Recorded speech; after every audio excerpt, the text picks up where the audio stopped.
Assalamualaikum warahmatullahi wabarakatuh. Sobat Misteri Sunyi Mencekam. Tidak semua pendaki pernah mengalami kejadian mistis. Mungkin hanya ada beberapa saja di antaranya. Nah, dalam kisah misteri kali ini ada sebuah kisah tentang serombongan pendaki yang mendapatkan kejadian-kejadian aneh ketika mendaki di Gunung Lawu, gunung terangker di Indonesia. Bagaimanakah kisah selengkapnya? Yuk, langsung saja kita simak sebuah cerita nyata misteri yang berjudul Alami banyak kejadian mistis saat mendaki Gunung Lawu. Mungkin inilah kisah misteri mendaki gunung yang paling menakutkan. Bagaimana tidak, kami mendaki gunung yang disebut-sebut sebagai yang paling angker se-Indonesia. Gunung yang kumaksud adalah Gunung Lawu. Gunung ini terletak di perbatasan Jawa Tengah dan Jawa Timur. Banyak sekali mitos dan cerita-cerita misteri yang memang pernah dialami oleh para pendaki di sana. Aku pun awalnya ragu untuk mengiyakan ajakan teman-temanku untuk mendaki di Gunung Lawu. Namun, akhirnya aku mau karena ada 3 orang temanku yang memang sudah bisa dibilang profesional. Mereka pun semuanya pernah mendaki Gunung Lawu. Ada beberapa jalur pendakian yang ditawarkan oleh Gunung Angker ini. Gunung ini juga termasuk satu gunung tertua di Indonesia dan merupakan gunung purba. Setelah mempersiapkan segala sesuatu, termasuk mental, kami berangkat ke base camp Gunung Lawu. Sesuai ajakan teman-temanku, kami 8 orang mendaki lewat jalur Candi Ceto. Sedikit was-was karena Candi Ceto katanya merupakan jalur pendakian yang paling angker. Namun karena kami bersama 8 orang, makanya ketakutan itu sedikit berkurang. Kali ini kami benar-benar mempersiapkan diri. Jika biasanya kami berangkat pada malam hari, kali ini kami berangkat pada siang hari. Sehingga sampai di base camp jalur Candi Ceto sekitar jam 3 sore. Setelah beristirahat dan membayar karcis di loket, kami serombongan 8 orang bergegas mulai mendaki perlahan-lahan. Pendakian Gunung Lawu jalur Candi Ceto sendiri diperkirakan membutuhkan waktu sekitar 8 hingga 10 jam. Sekitar setengah 4 kami mulai mendaki. Di jalur pendakian Candi Ceto sendiri, terdapat 5 pos yang bisa digunakan untuk beristirahat. Perjalanan dari base camp menuju pos 1 terasa lama sekali, sekitar 1,5 jam, termasuk istirahat beberapa kali. Tidak ada masalah berarti selain capek, karena hari masih sore atau belum gelap. Sekitar jam 5 kami melanjutkan perjalanan menuju pos 2. Dari pos 1 menuju pos 2 ini medannya lumayan mudah. Lebih mudah daripada menuju pos 1. Kami sampai ke pos 2 sekitar 1 jam saja dan istirahat tidak terlalu lama. Namun dari sesampai pos 2 hari sudah mulai gelap. Kami pun harus lebih berhati-hati dan menyalakan senter agar bisa melihat jalan sekitar saat mendaki. Kami masih sangat bersemangat pada perjalanan menuju pos 3 ini. Awalnya dari pos 2 menuju pos 3 ini ada satu rombongan yang bersama kami. Namun mereka berjalan terlalu cepat hingga kami pun tertinggal jauh. Yang penting kami serombongan selalu bersama. Itu tidak masalah karena kebersamaan adalah prinsip dalam mendaki gunung. Di sini mulai terjadi keanehan yang kami alami. Sebelum sampai pos 3, kami ketemu dengan seorang kakek tua membawa tongkat. Kami lihat dari belakang, sepertinya dia kesulitan untuk berjalan. Tapi anehnya, bagaimana bisa kakek tua itu sampai ke sini? Melihat cara jalannya yang susah saja, sepertinya tidak masuk akal. Apalagi saat itu sudah malam hari, tidak membawa penerangan sama sekali, dan tidak ada yang menemani sama sekali. Kami pun sempat ngobrol-ngobrol dengan kakek tua itu. Sepertinya kakek tua itu sangat sehat dan memiliki banyak pengetahuan tentang Gunung Lawu ini. Karena selama kami mengobrol, ia banyak membahas tentang sejarah dan angkernya Gunung Lawu. Dari mulai tempat-tempat yang harus diwaspadai dari makhluk halus yang banyak menunggu gunung tua ini.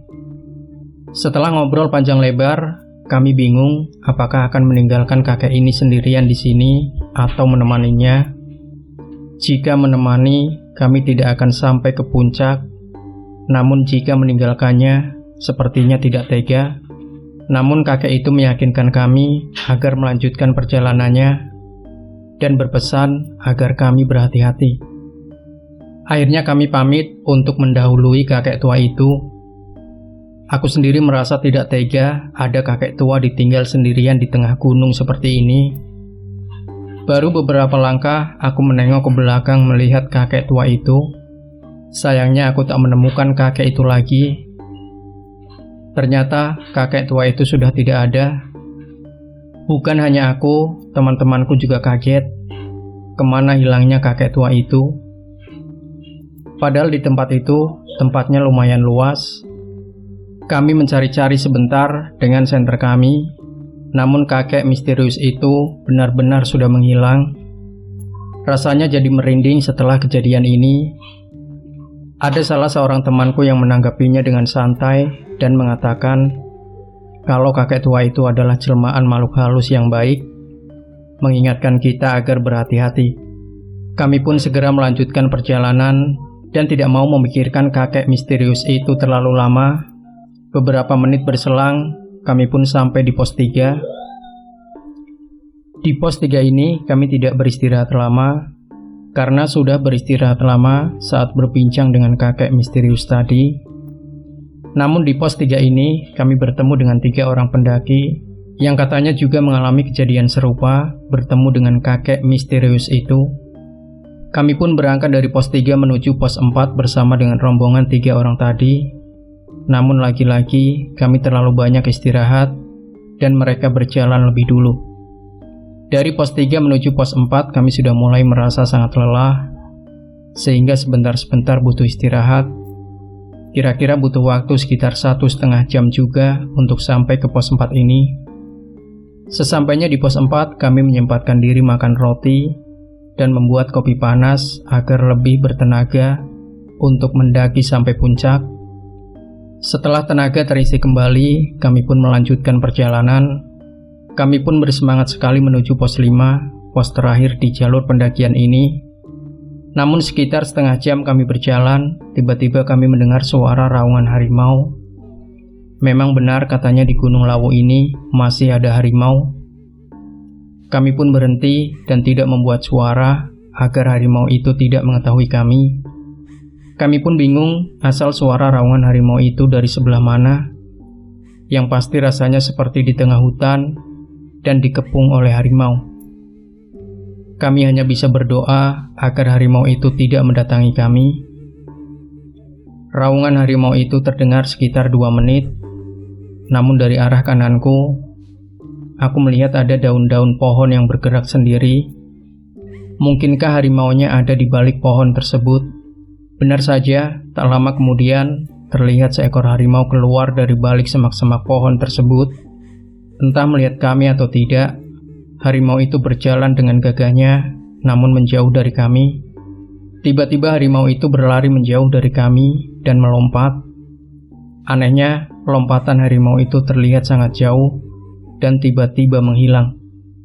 Memang jaraknya sudah cukup jauh dari kami, tapi kelihatannya harimau itu seperti menghilang begitu saja dan tak terlihat. Bukan karena tertutup pohon atau masuk di balik semak-semak. Kami pun jadi berpikir, apakah harimau itu harimau asli atau harimau jadi-jadian?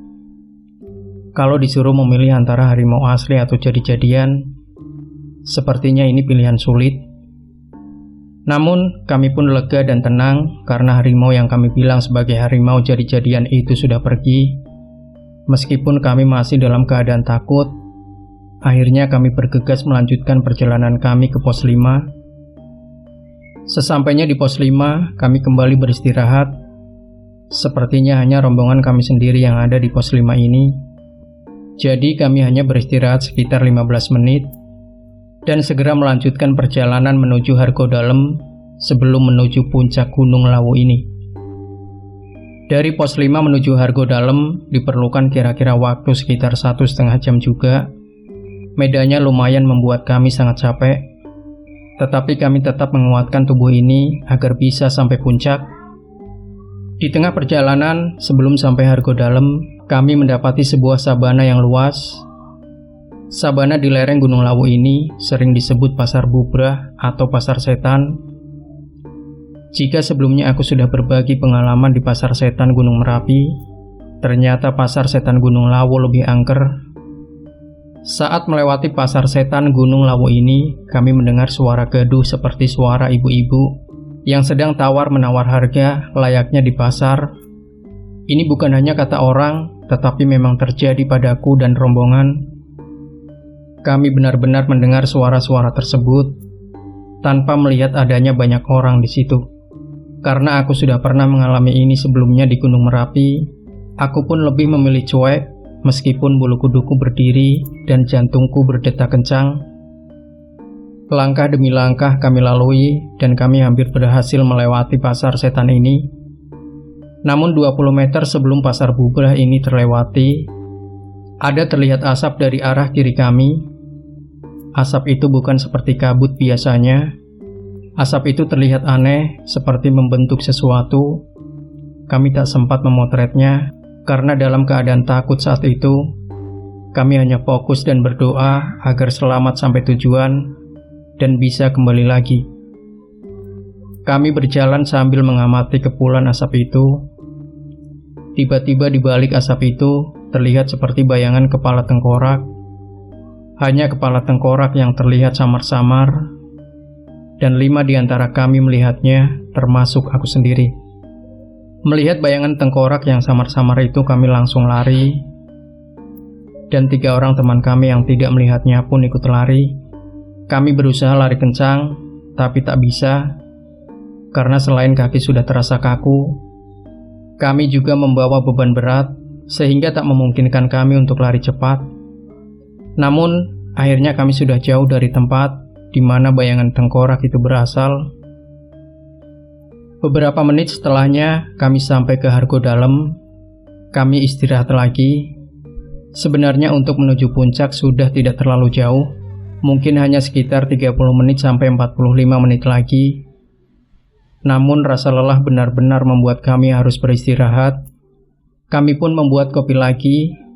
Bahkan ada teman kami yang membuat mie rebus. Saat menyalakan kompor portable, temanku tiba-tiba kaget seperti orang melihat setan.